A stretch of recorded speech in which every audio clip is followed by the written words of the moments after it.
And the gates of heaven so high and strong opens joyfully for the one called upon. And the angels sang, peace on you, welcome, and peace on him and his family. When Jibreel did fall to Muhammad rose, when no prophet nor angel may approach.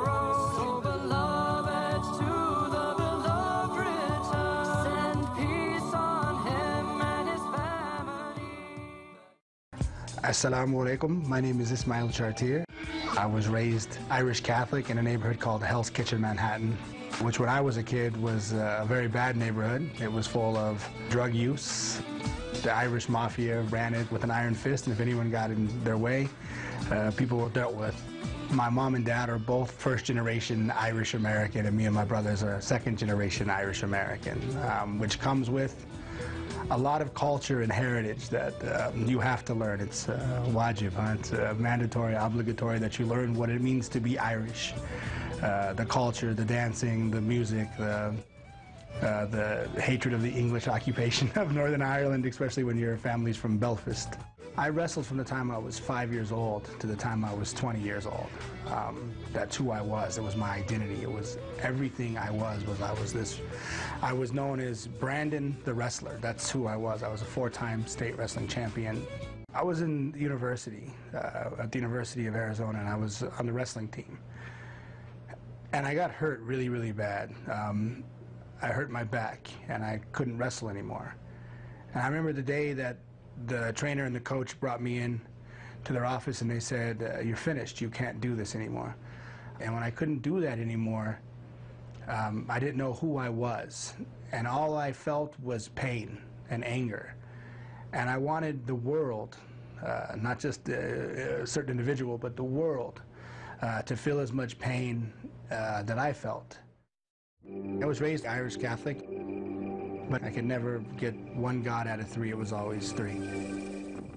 I started a journey where I went through every religion that I could think of and find. So I went to get the Orthodox view of Christianity. I was raised with the Irish Catholic and then with the Protestant view, so I wanted to see the other view of Orthodox. So I went to Greece, studied there for a year, and I said, I just can't believe this. So I said, I'll look at the Torah. I'll look at the first 5 books of the Bible. So I said, okay, this makes sense. They say worship only one God. So I went to a local temple, and I said, I want to be a Jew.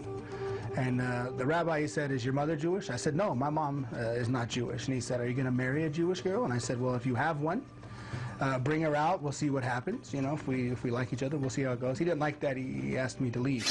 So I said, I don't believe God would limit his religion to one nation.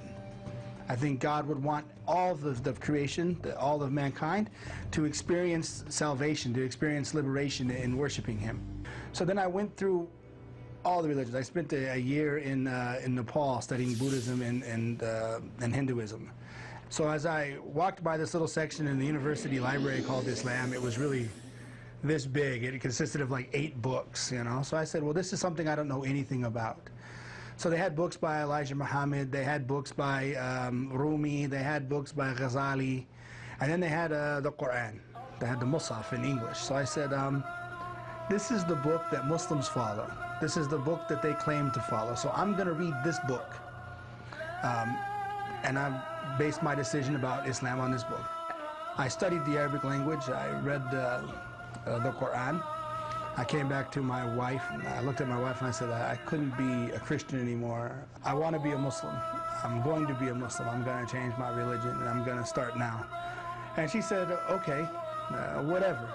She didn't believe that it would be a life-changing experience for me or for her. I think the #1 change she noticed right away was I had peace and tranquility within myself that I didn't have before. I love my wife. I still do love her. But I was still angry at everybody, so my temper was quick. You know, Irish people have a naturally quick temper. We're known for this internationally. And when I accepted Islam, that all went away. It was like all the weight of the world had been lifted off of me, And my wife saw this. She saw this tranquility and this peace had overtaken me. After a week of me being a Muslim, she noticed such a change in me that she became a Muslim. That she accepted Islam a week, like 7 days, 5 to 7 days after me, based on how much I had changed in that 5 to 7 days. You know, I was raised in Chicago, and I went to college in the city in Chicago, and I had no idea what Islam was. I saw hijabbed women, and I figured they were Buddhist. I had no idea, you know. Without a doubt, my best friend is my wife. There's not a thing that happens in my life on a day-to-day basis I don't share with her and express with her and want to get her opinion back on. You know, she's my best friend, my counselor. You know, if I have a problem, I go to her with it, and then she gives me her opinion, which is sunnah to Rasulullah sallallahu alaihi wasallam. At the Treaty of Hudaybiyah, he went to Salama and he asked her, the Sahaba weren't listening, so he went and asked her, what should I do? And she said, sacrifice and take off your ihram. And so he went in